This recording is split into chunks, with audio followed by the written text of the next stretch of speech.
First time, scientists at the Bay Area's Lawrence Livermore National Laboratory have achieved net energy gain from an experimental fusion reactor. Good afternoon, I'm Elizabeth Cook. It's an important step in the pursuit of limitless zero-carbon power. Officials from the U.S. Department of Energy spoke about the significance this morning. In achieving ignition, the researchers at Lawrence Livermore have opened a new chapter in NNSA's Science-Based Stockpile Stewardship Program, enabling us to study new regimes. Along with this, we have taken the first tentative steps towards a clean energy source that could revolutionize the world. So what does this all mean for our future? Well, the scientific community is buzzing about the possibilities. KPIX 5's Wilson Walker spoke with the experts. 2, 1, shot. And of course, what fusion offers, right, the thing that most people are most excited about is this possibility of clean energy. If fusion is the energy holy grail, Lawrence Livermore appears to have taken a step towards it. They use this large laser called the National Ignition Facility to create a system that produced energy by thermonuclear fusion faster than it lost it. So when you take all of the energy that they put into this system, they exceeded that by a significant margin. UC Berkeley's Lee Bernstein knows some of those involved with the project, and he says the breakthrough goes beyond the energy possibilities. For example, the plasma that's created is not unlike the core of a star. This is a reproducible platform to let us study the way that elements and energy are evolved in stars and stellar interiors. So for nuclear astrophysics, this is a really big development as well. And I think that, I know it's not the one that everybody is super interested in, but it does have this angle as well. More practical applications like power are years or decades down the road. You're going to have to bring the engineers in, and they're going to need to say, how do we make something like this work in the form of a power plant? But the science of fusion is moving ahead, and it's picking up speed. So what will happen in another year or 15 months? I don't know. Wilson Walker, KPIX 5. Congressman Eric Swalwell celebrated the breakthrough, saying, "I commend the scientists and researchers for their hard work and dedication that led to this monumental scientific achievement. And I will continue to push for robust funding for NIF to support advancements in fusion research." All right, let's take a live look at the White House right now. That's where President Biden plans to sign legislation within the next hour to protect marriage for same-sex and interracial couples. The bipartisan legislation blocks states from denying the validity of out-of-state marriages based on sex, race, or ethnicity. It comes after concerns arose that the Supreme Court could scale back those rights. The White House has invited thousands of people to attend the signing ceremony on the South Lawn. All right, let's switch gears. Let's get to First Alert meteorologist Jessica Birch. Beautiful day today, Jess. It really is. We're starting to see more sunshine in the forecast for us and across the board. We don't even have rain in sight as of now. Let's take a live look outside just from the Salesforce Tower Cam. Mild conditions, barely any clouds up there. As we take a look at Futurecast, that'll continue to show that story for us all throughout the week. Partly cloudy skies at times, but really we're just dealing with some sunshine. Really impressive numbers over the weekend. I really want to share this right now. We got over 1.5 inches on average all throughout the Bay.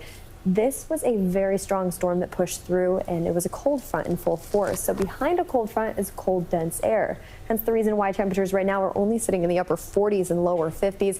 Very mild for us today. We'll warm up just a hair more, but no matter what, daytime highs are expected to be about 5 degrees below average this afternoon. So still keep those layers handy. We're going to talk more about what you can expect in just a bit, but for now, over to you.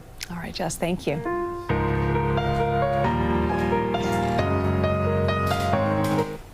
A new state law is helping fight hunger in the South Bay. The law requires grocery stores and other businesses to donate the maximum amount of surplus food possible.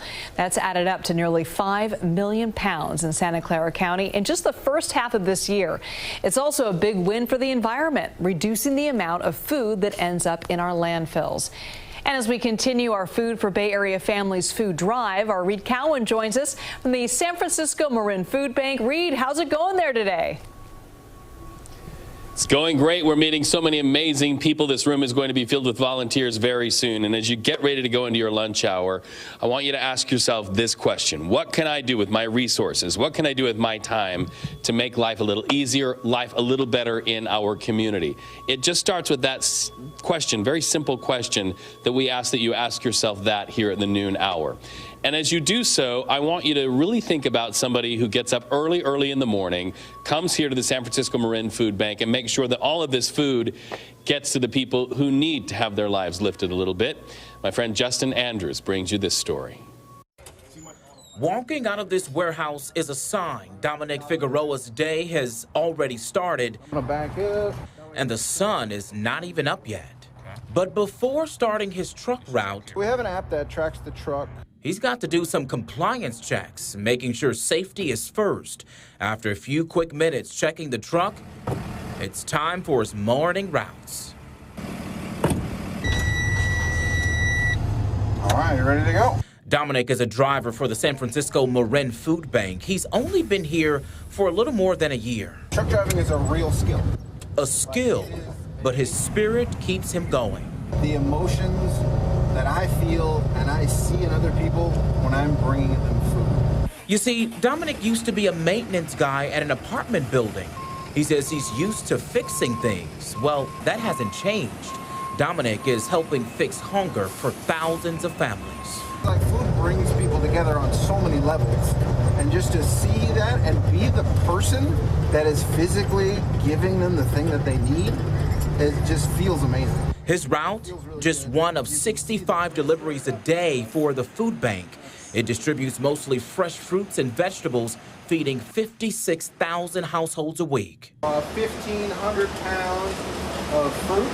That's how much he dropped off at his first stop, and the need is necessary. Last year, the food bank gave out 67 million pounds of food in San Francisco and Marin alone. As night turned into day, Dominic is still at it. All right, second stop of the day. How are you feeling, man? Yeah. This drop-off is at the Mission YMCA. 2 pallets full of food, helping people like Walter Alvarez. He's also a volunteer. I come here because food is so expensive nowadays. Walter and Dominic shared a moment. You know, it's one thing to drop it off. These guys actually do all the footwork right here. Yeah, get up early in the morning. Let's come get this food. You heard Dominic say it himself. Food brings us all together. I'm not the only one that feels that. Like, it's a real thing. Their need, feeding Dominic's mission, one food delivery at a time. Dominic, one of the great faces of this effort, so many heroes in our community who make sure early morning or late at night the food gets to the tables to try to help people. And by the way, the face of hunger is changing. The people who have the need of food this time of year and year round may be right there next to you, and you may not even know it. So if you want to be a part of making sure that your neighbors are fed, go to our website, kpix.com/give, or follow the QR code at the bottom of your screen. When you do that, you can find ways to be connected to community. When you do that, you're a part of our family. And coming up a little bit later in this broadcast, we're going to be talking about how you can make it your New Year's resolution to become a volunteer. Volunteers so crucial to food banks all over the Bay Area. It is so easy to do it, so easy to get it on your calendar. And next year at this time, I know that I'm going to meet you in one of these great facilities, and you're going to say, my life was better because I chose to serve. How you can do that, straight ahead. No better feeling than when you help others. All right, Reed, thank you so much. We'll see you a little bit later on in this newscast.